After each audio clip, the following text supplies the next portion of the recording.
Se você gosta de leituras confortáveis, este livro não é para você. Se você se incomoda em ter que levantar a vez ou outra do banquinho sobre o qual você está sentado em cima das suas verdades, este livro não é para você. Agora, se você é como eu, que gosta de leituras inquietantes, que te deixam com uma pulga atrás da orelha e que fazem você repensar alguns paradigmas e ficar pensando nisso sobre um bom tempo da vida, aí esse livro é para você. Eu estou falando desta obra, esse clássico do Amos Oz, que é o livro Judas.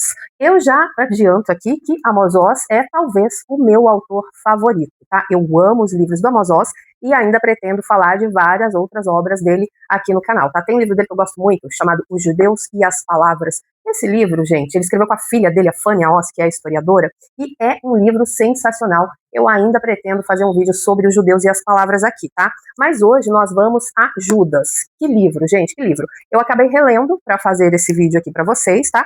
E relendo foi também a mesma delícia da primeira leitura, tá? Então vamos conversar um pouquinho sobre Judas. Eu sou Gisele Lourenço, professora de literatura, e você está no canal Gisele Lourenço. Então vamos falar um pouquinho desse personagem, né, tão assim, digamos, emblemático da literatura bíblica, né, esse personagem tão marcante e, inclusive, marcante para tantas culturas, né, afinal de contas, foi ele que acabou gerando, dando origem a um apelido, né, de quando você quer chamar alguém de traidor, né, alguém que não é muito confiável, uma persona não grata, né, e aí você acaba usando o nome dele. Otávio Augusto, seu Judas. Tudo Judas, esse povo aqui, esse pessoal vem aqui, ó, assiste meus vídeos, usufrui do meu conhecimento na hora de dar um like, clicar, compartilhar. Eles fazem isso porque já tá bombando aí no YouTube. E aqui, ó, fica assim, né, nas moscas, assim. Mesmo quando eles gostam do conteúdo, eles não deixam like, é tudo Judas. Eu resolvi inovar no meu jeitinho de pedir para você deixar o seu like, compartilhar, se inscrever no canal, caso você esteja gostando do conteúdo que eu produzo aqui. Afinal de contas, eu acho que já falei, mas eu vou falar de novo, né? Não é muito tranquilo para mim produzir vídeos aqui no YouTube, tá? Porque eu trabalho muito, eu faço um monte de coisa ao mesmo tempo, né?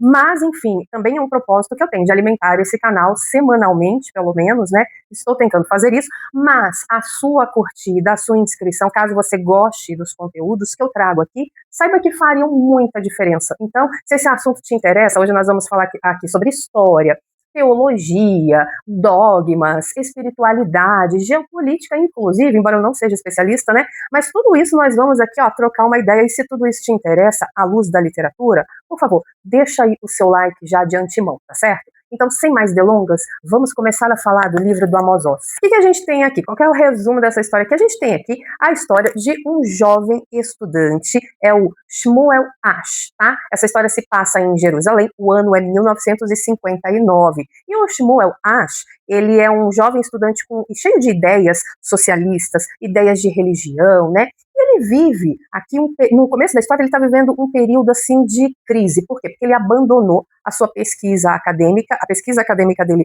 é sobre o Jesus visto pelos judeus, Jesus na visão dos judeus, né? E ele também acabou de ser deixado pela namorada, né? E aí ele vai mergulhar na mais profunda solidão, numa falta de perspectivas e até em dificuldades financeiras, tá? E aí, justamente nessa fase da vida dele aqui, ele acaba aceitando um trabalho assim um pouco incomum, tá? Ele vai aceitar um trabalho de tornar-se companheiro, ser um companheiro e um assistente de conversas de um velho chamado Gerson Wald. É um velho, assim, intelectual, bastante doente, né? E ele é muito sarcástico, o Gerson Wald, né? Ele é, assim, cheio de opiniões, ele vive numa casa isolada em Jerusalém, e o Shmuel também passa a conviver nesta casa, onde ele vai fazer a companhia ali, né, para o Gerson Wald, ele passa a conviver também com a Atalia Abravanel. A Atalia Abravanel é uma mulher mais velha que o Shmuel, ela é assim bem enigmática, é uma viúva de guerra, né, ou seja, o marido dela era soldado, morreu na guerra, e a Atalia Abravanel vai acabar despertando no Shmuel, assim, um certo desejo, uma certa admiração e também um certo desconforto, tá? Essa casa onde ele vai viver com essas duas figuras aí, é uma casa assim bem fechada, quase claustrofóbica, e ela funciona como o palco principal aí desse romance, ou seja, um lugar de debates, um lugar de tensões, um lugar de memórias e também de silêncios. Aí, aos poucos, essa narrativa começa a costurar aí 3 fios principais, tá? O primeiro deles é o fio pessoal, a vida pessoal do Shmuel Ash, tá? Então, o Shmuel, como eu já disse, ele tá perdido, ele tá, assim, cheio de sentimentos de fracasso, ele acaba encontrando nessa casa uma espécie de uma escola de escuta, já que ele vai debater e conversar muito com o velho, né, o Gerson Walt, então ele acaba encontrando nessa casa um lugar, assim, de muita escuta, uma escola de escuta, né, e também uma escola de pensamentos, e principalmente de pensamentos diversos, tá? A pesquisa dele, que está inacabada, é tanto sobre Jesus, na visão dos judeus, como também sobre Judas Iscariotes. E aí essa pesquisa dele vai ganhando corpo no decorrer do livro e vai se entrelaçar, ao final, à sua própria busca de sentido. Aí temos também aqui um fio histórico-político, tá? Essa figura do Shealtiel Abravanel, tá? É um outro personagem que tem aqui na história, o Shealtiel Abravanel, ele era o pai da Atalia, né? E o Shealtiel, ele era considerado por muitos um grande traidor.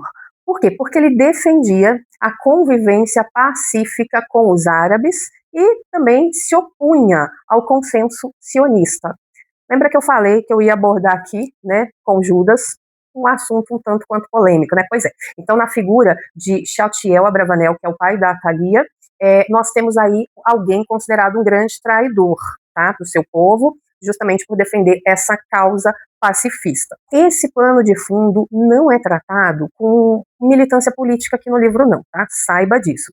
Aqui, toda essa questão, todo esse assunto recebe um tratamento mais humano. Isso aqui é tratado não como questão política, mas como uma questão humana. Ou seja, o que significa ser visto como um traidor quando se age por convicção?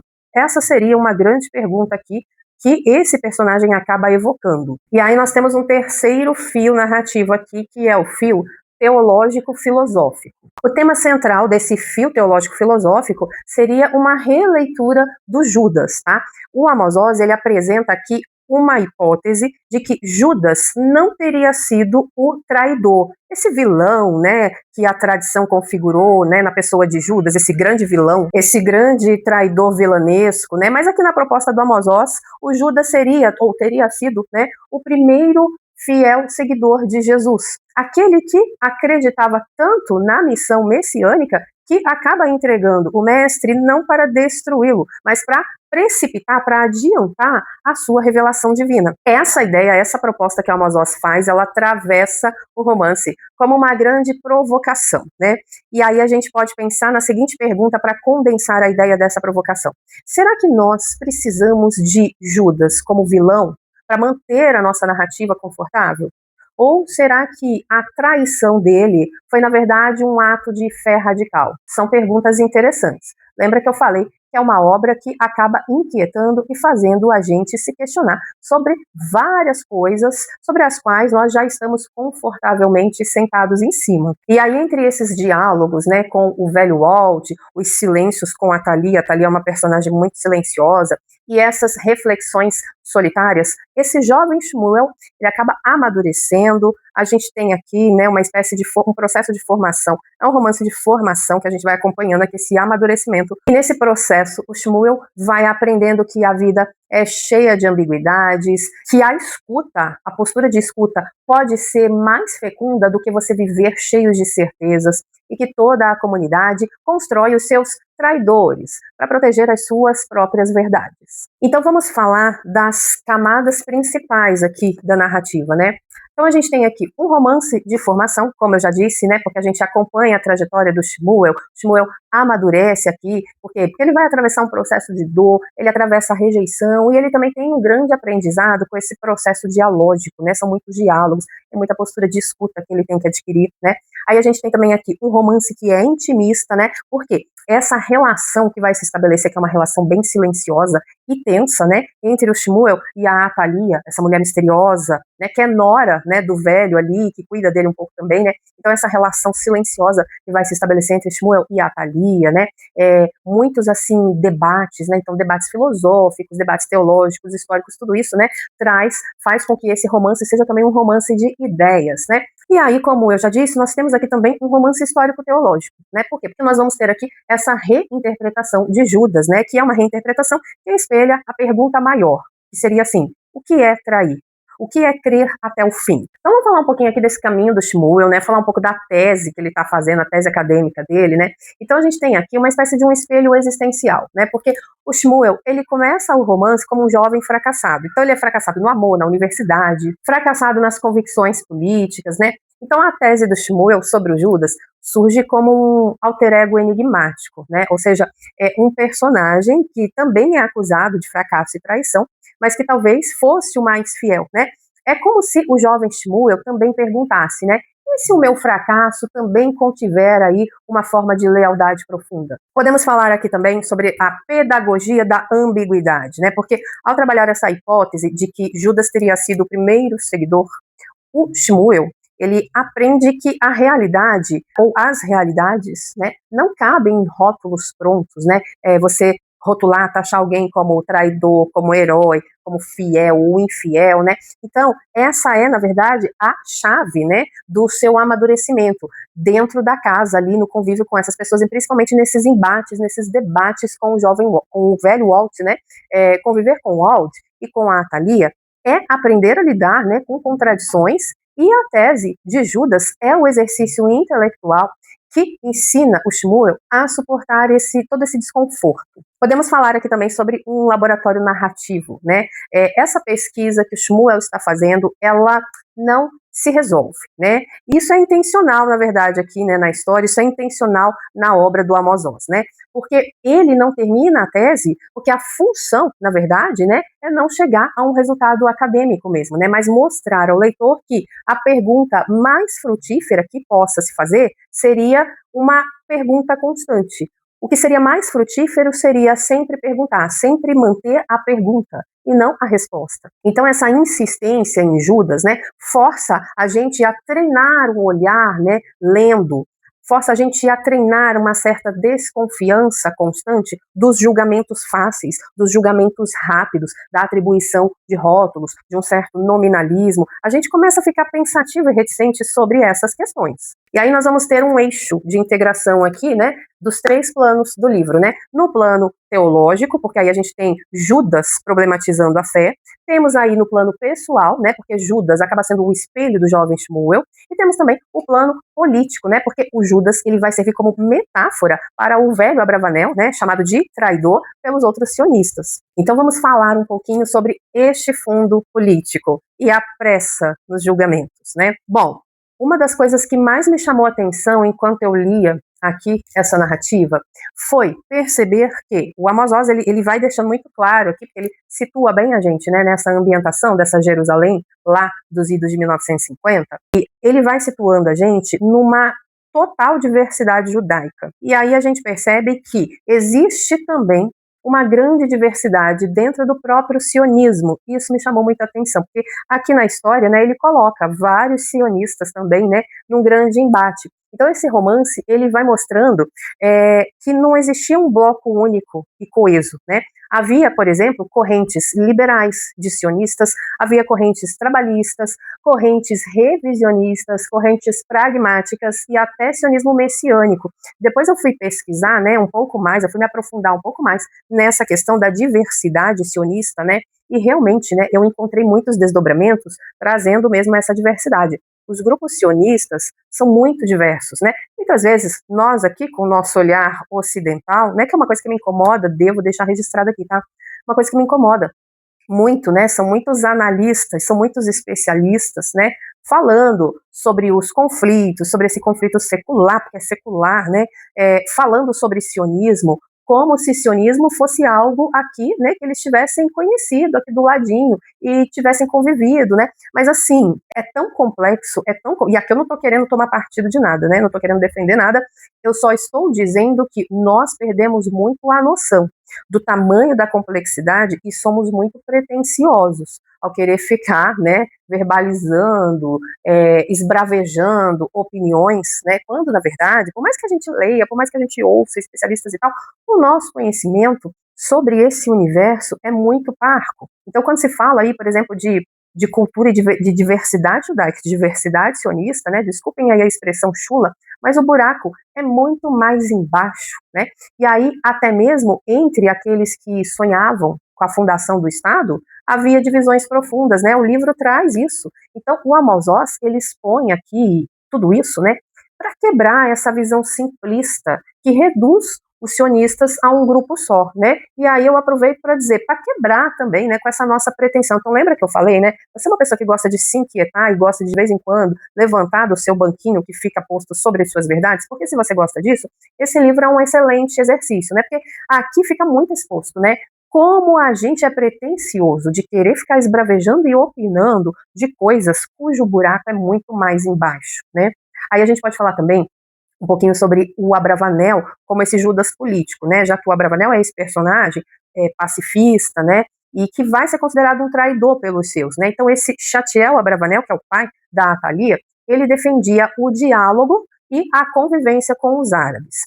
Ele foi taxado de traidor, embora ele tenha sido movido por uma convicção sincera. Ele é, para a política, aquilo que Judas é para a teologia, ou seja, alguém que é condenado pelo rótulo de traidor, mas cuja fidelidade talvez estivesse aí num plano um pouco mais profundo, né? Ou então, num buraco um pouco mais embaixo. E aí a gente pode pensar, então, numa mensagem meta-histórica, né?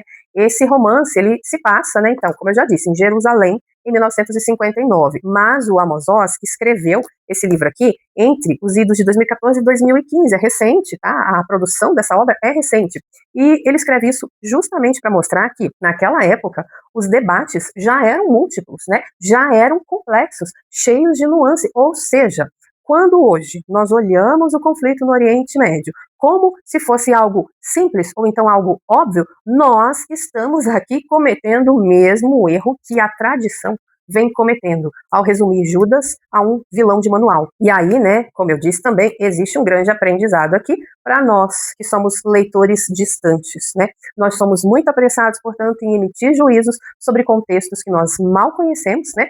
Assim como o Judas não pode ser reduzido a traidor, nem o Abravanel pode ser reduzido também a alguém ingênuo, né? Também esse conflito aí secular, né, israelense-palestino, também não pode ser reduzido a slogans, tá? Esse romance ensina a gente a desacelerar o olhar e a suportar a ambiguidade como uma parte da verdade. Esse romance ensina a gente a lidar com a ambiguidade, a conviver com a ambiguidade. É uma coisa que nós temos muita dificuldade, né? Nós não somos educados para conviver com ambiguidades. A gente quer sempre uma definição. E a gente quer sempre essa definição logo, de forma rápida. A gente gosta dos rótulos, os rótulos são importantes, né? Então nós somos muito nominalistas, né? Uma postura filosófica te educa para conviver de forma mais tranquila com a ambiguidade, e nós simplesmente não somos preparados para isso. Então, esse livro é uma espécie de um convite para desacelerar o olhar sobre essas questões, né? Quando a gente está observando aqui esse pano de fundo que é mais geopolítico, ele é um grande convite a uma desaceleração desse olhar e a uma desaceleração também dessa emissão esbravejante de opiniões. Aí vamos falar da beleza do debate, né? Porque tem uma beleza aqui, gente, a beleza do debate, a beleza do diálogo, né? Uma das riquezas desse livro é mostrar como o pensamento se dá em diálogo. O diálogo é a base para a construção de muitas coisas, e esse livro também é um convite para mostrar, para você conseguir enxergar isso, né? A convivência que vai acontecer ali entre o Shmuel e o Gershon Wald e a Atalia, os três ali na mesma casa, né? Essa convivência não é apenas dramática, né? Ela é também aí uma experiência da escuta, né? É uma experiência de discordância e de busca por sentido. E aí, né, a gente pode pensar nessa prática do debate como uma herança judaica, né? O Amos Oz, o autor, ele é israelense, de família judia, né? Ele não era assim um judeu religioso, né? Ele não praticava o judaísmo enquanto religião, mas ele tem uma herança judaica forte, porque vem de uma família judia, né? E aí, como não poderia deixar de ser, ele vai colocar aqui bastante dessa tradução, dessa herança judaica, né? Bastante dessa prática com a qual ele conviveu muito durante toda a sua vida, que é essa prática do debate, né? Como um forte traço aí na cultura judaica, né? A tradição judaica, ela valoriza o marroquê. que é isso, né? É uma disputa, controvérsia, né? Uma disputa controvérsia de pensamentos, né? Uma disputa filosófica, né? Alguém propõe um pensamento, você vai e refuta esse pensamento, e a ideia é refutar aquele pensamento que foi usado para refutar o anterior, né?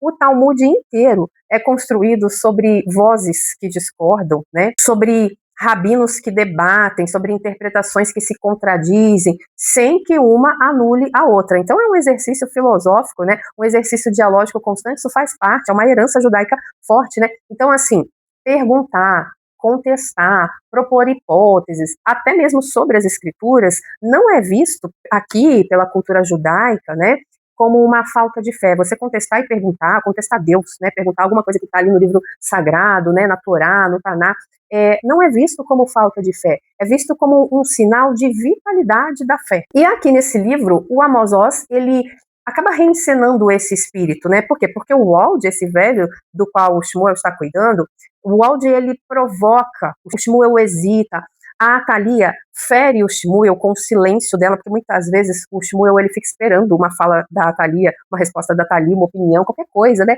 E a Atalia, ela é muito reticente, ela é muito quieta, e aí é um silêncio, né, que vai ferindo o Shmuel. Então, todos acabam obrigando, né, uns aos outros a rever as suas posições, a rever os seus costumes, né?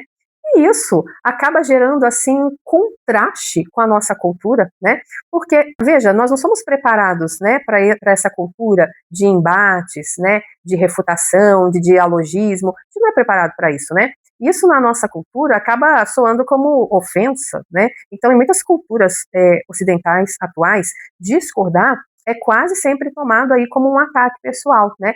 A gente quer sempre o consenso imediato, ou então a gente acaba recuando diante da tensão, né? O Amos Oz, ao contrário disso, ele mostra que a verdade, aqui a gente vai percebendo isso, né? O Amos Oz vai mostrando aqui que a verdade, ela vai se adensando nessa fricção, né? Nesse embate, a verdade vai tomando mais contornos, vai se evidenciando mais, né? Então, assim, ouvir um não bem fundamentado pode ser muito mais fecundo, né, do que ouvir um sim complacente. E a própria tese sobre o Judas é um exemplo, né? Porque, no primeiro momento, principalmente para nós, né, cultura ocidental, Brasil, América Latina, né, essa tese do Shmuel, do Judas, ela no primeiro momento pode parecer, pode soar ofensiva, né?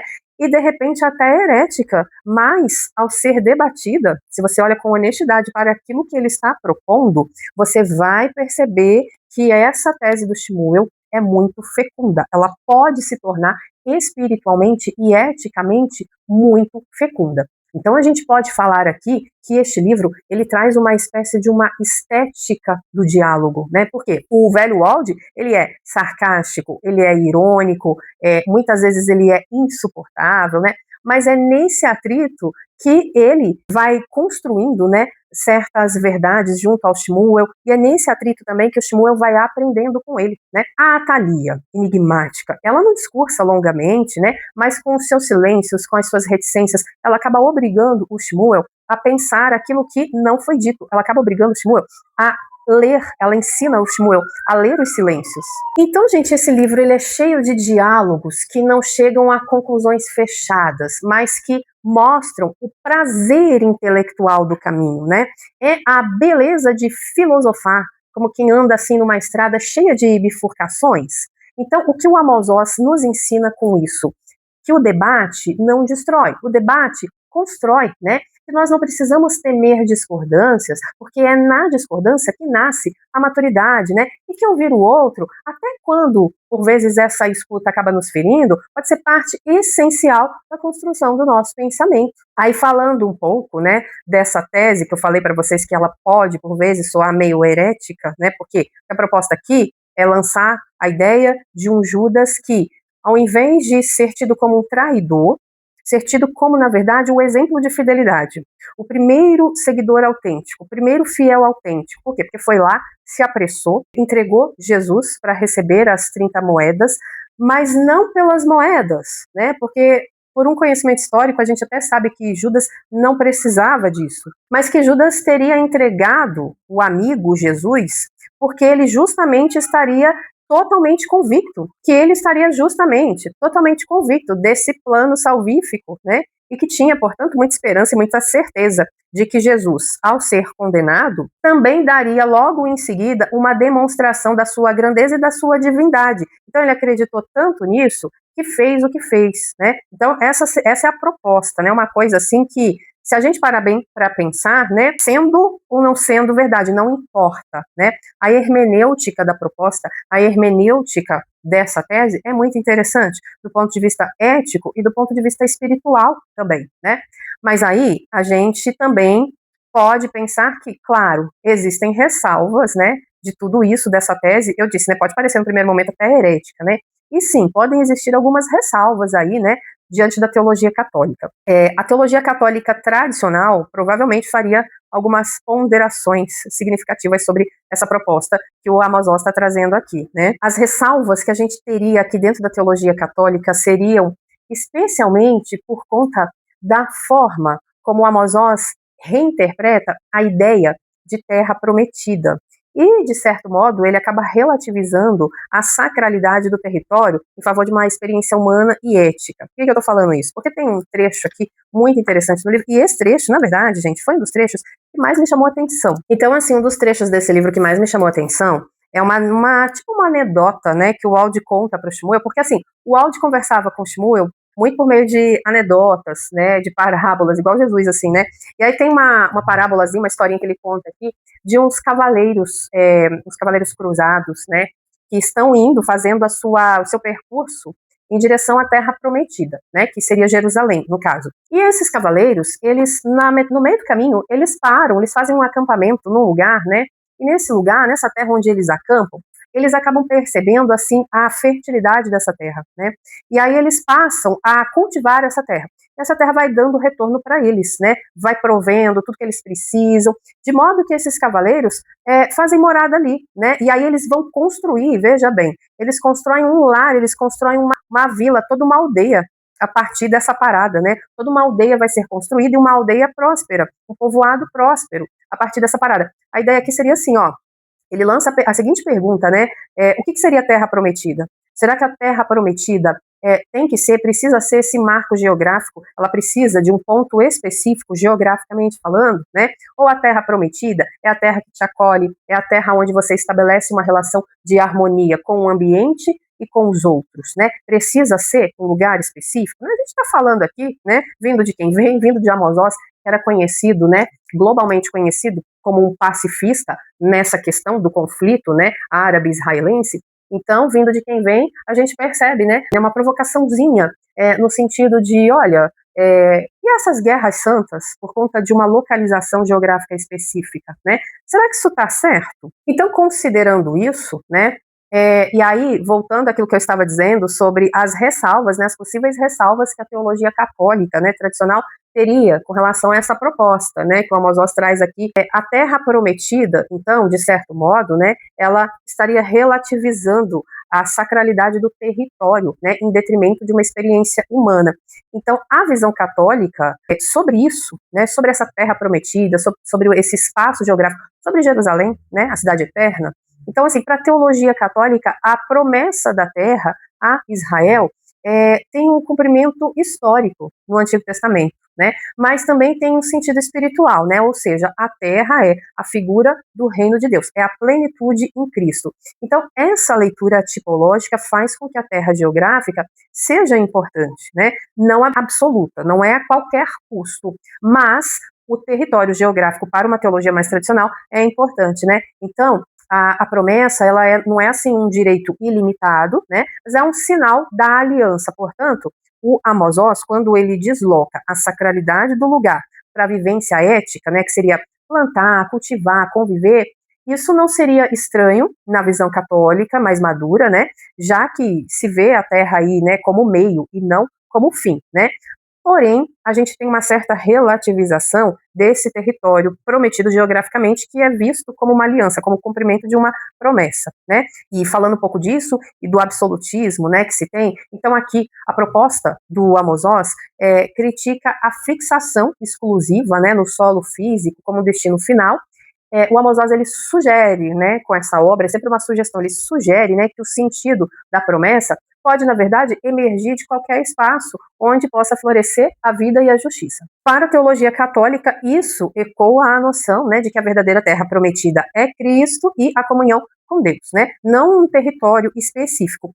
No entanto, a Igreja poderia ponderar, né, que não se pode ignorar a dimensão histórica e simbólica de Jerusalém, como eu já disse, né, dessa chamada Terra Santa, né, porque foi nela que se deram aí os eventos centrais da revelação, né, e a gente pode considerar também uma dimensão ética e espiritual dessa proposta. Do ponto de vista ético, né, essa sugestão do Amos Oz tem, assim, princípios cristãos, né, de fraternidade, hospitalidade, cuidado com a terra, né, humildade frente à promessa. Então a frase implícita seria: não se trata de onde está a terra, mas do que nós fazemos nela. Isso aproxima de Francisco de Assis. Tem o que franciscano aí, né, dessa teologia da criação de Francisco, né? A Igreja aprovaria esse deslocamento do foco, né, de valores éticos e espirituais. Por isso ela evita nacionalismos messiânicos, né, e guerras santas. Evita. Mas aí nós temos um ponto sensível, né, para a Igreja Católica. O que poderia gerar debate é a ruptura com a narrativa histórica bíblica, né? Então, assim, se a promessa territorial foi apenas uma contingência, né, e não um plano divino específico, isso fragiliza a teologia da história da salvação, né? Então, a tradição cristã não vê a promessa como apenas humana ou cultural, né? Ela é uma ação de Deus. Então, o Amos Oz, ao propor um sentido mais humano, mais existencial, ele pode soar demasiado secular, né, para uma leitura católica mais clássica. Então, em síntese, né, a teologia católica tradicional não rejeitaria totalmente, né, essa ideia, mas diria que ela é eticamente bela, que ela resgata valores fundamentais como a paz, a justiça, o cuidado, mas que ela seria espiritualmente insuficiente. Por quê? Porque não contempla a totalidade do mistério da promessa, que é transcendente, não apenas pragmático. Podemos citar aí alguns pensadores, né, que têm algumas ideias um pouco parecidas, que esbarram um pouquinho, né, nas ideias do Amos Oz. Agostinho, teólogo, filósofo do século V, né, ele defendia que o cristão não deve depositar a sua esperança na posse de territórios ou em impérios terrenos, mas sim na cidade de Deus, que é espiritual e eterna. Então, para Agostinho, as disputas por terra, né, faz parte da cidade dos homens, né, que está sujeita à vaidade, sujeita ao pecado, né, e que ele afirmaria então que a promessa divina não se cumpre, né, quando nós queremos assim esses termos de geopolítica, mas ela se cumpre na comunhão com Deus. Então isso ecoa, né, a crítica implícita aí do Amos Oz, que está aqui nesse livro, né, e uma crítica também a esse nacionalismo religioso. Aí podemos pensar também em São Francisco de Assis, porque São Francisco, ele viveu uma espiritualidade de desapego radical, né? Pobreza, fraternidade universal, diálogo, né? Inclusive com o Islã, né? Na famosa visita dele ao sultão. Então, Francisco de Assis rejeitava a ideia de posse, né? Inclusive os franciscanos, né? Eles não têm propriedades, né? Então, para ele, o evangelho é paz, não conquista. E isso se aproxima bastante, né, dessa visão ética e espiritual aí que o Amos Oz propõe, no sentido de abrir mão, né, da violência em nome da dignidade humana. Podemos também pensar aqui um pouquinho do pensamento do São Tomás de Aquino, né, filósofo teólogo, século XIII, a visão principal dele, né, Tomás de Aquino reforça a ideia da terra prometida como a figura do céu, e ele dá pouca ênfase nessa questão do território físico, né? E aí, uma questão interessante, né? Nas suas reflexões, o Tomás de Aquino, nas reflexões dele sobre o Antigo Testamento, né, ele admite que as promessas materiais, né, promessa de terra, de prosperidade, eram pedagógicas e temporárias, que elas estariam, na verdade, preparando o povo para bens espirituais, né? Então nós teríamos aí um ponto de contato, não estou dizendo que é um pensamento idêntico, mas temos um ponto de contato, né? Embora não negue aí a importância histórica da terra, né, o São Tomás de Aquino, mas ele reconhece, né, que a verdadeira promessa, na verdade, é espiritual e eterna, tá? Podemos também trabalhar aí com a figura, né, e que figura, Papa Bento XVI, né, Joseph Ratzinger, na obra dele chamada Jesus de Nazaré e Outras Homilias, o Ratzinger, ele insiste que a verdadeira terra prometida é Cristo, não é uma conquista política. Pois é, ele escreveu isso, né? ele critica leituras nacionalistas e literalistas da promessa. Singer, pois é, pode pesquisar nessa obra aí, né, Jesus de Nazaré, é o nome da obra, que é uma coletânea de homilias, né. E aí a gente tem um ponto de contato, de novo, não estou dizendo que é o mesmo pensamento, né, que é idêntico, mas temos um ponto de contato, porque o Ratzinger concorda, né, com a relativização da Terra física, mas aí ele não chega ao aspecto poético, humanista, utópico do Amos Oz, né, plantar, cultivar onde se está, né, sem precisar buscar uma Terra Santa, né. Mas para Bento XVI, a meta é Cristo, é a comunhão com Deus, né? E aí, claro, né, não poderíamos deixar de pensar Papa Francisco, né? Ele, em dois escritos dele, né, Fratelli Tutti e Laudato Si, o Papa Francisco, ele fala bastante contra a guerra, bastante contra o nacionalismo excludente, né, e contra a ideia de posse absoluta da terra. Ele reforça que a terra deve ser para todos, né, cuidada e compartilhada, não idolatrada, e uma frase dele que ecoa bem aí, né, tem um ponto de contato aí com a crítica do Amos Oz, é uma frase que ele disse assim, a guerra destrói o projeto de fraternidade inscrito na vocação da família humana. Então, gente, em suma, né, o que a teologia católica tradicional diria sobre essas propostas teológicas, dogmáticas, espirituais, históricas aqui, né? Pontos de convergência que nós teríamos seria: a promessa de Deus é espiritual, não é nacionalista, a ética do evangelho está acima da violência, sem dúvida, e o desapego e a fraternidade são pontos centrais do evangelho. Agora, pontos de tensão que nós teríamos: o catolicismo não anula a importância histórica de Israel no plano salvífico da salvação, né? Não diria, portanto, que a terra não tem um valor simbólico, né? Mas insistiria que ela não pode justificar a guerra nem a exclusão, tá? Então, no fundo, a proposta do Amos Oz aqui seria vista assim como eticamente próxima ao espírito do evangelho, né? Mas teologicamente incompleta. Por quê? Porque não toca no mistério da aliança e na dimensão escatológica, né? Então, resumindo, a teologia católica conservadora não aceitaria as ideias do Amos Oz no sentido horizontal e humanista, né? Ou seja, substituir a promessa por plantar onde se está, qualquer terra serve, né? Porque para ela a promessa aponta para uma realidade escatológica, né? Não é algo simplesmente ético, tá?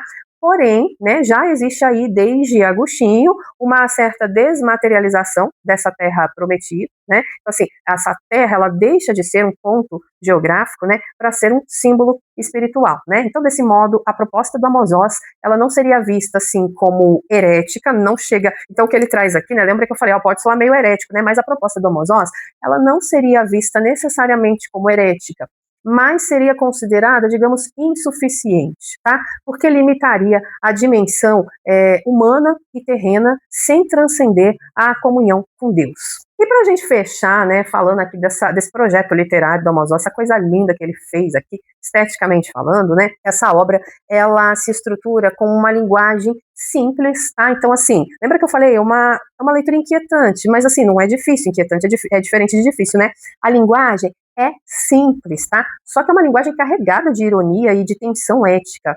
E a beleza está justamente no contraste, né, entre a brutalidade da realidade e a delicadeza dessa proposta utópica que ele lança, né, que seria assim, transformar o ódio em um bem não absoluto, né, e tratar então o ódio como algo assim que possa ser reduzido, né. Então a estética que ele traz aqui, né, não aposta em heróis messiânicos ou em ações grandiosas, né, ao contrário, é uma proposta aqui que privilegia o humano imperfeito, né? É um convite a uma espiritualidade desarmada que busca não salvar o mundo inteiro, né? Mas diminuir um pouco da dor ao nosso redor. E essa leveza quase despretensiosa é uma forma de resistência contra a estética apocalíptica dos discursos polarizados, por exemplo, né? Então, é um convite aqui à convivência imperfeita, à aceitação da ambiguidade da vida e dos indivíduos, né? E eu espero que você tenha gostado, né, das minhas reflexões, das minhas considerações sobre este livro aqui, o Judas, do Amos Oz, né? Uma obra inquietante, tá?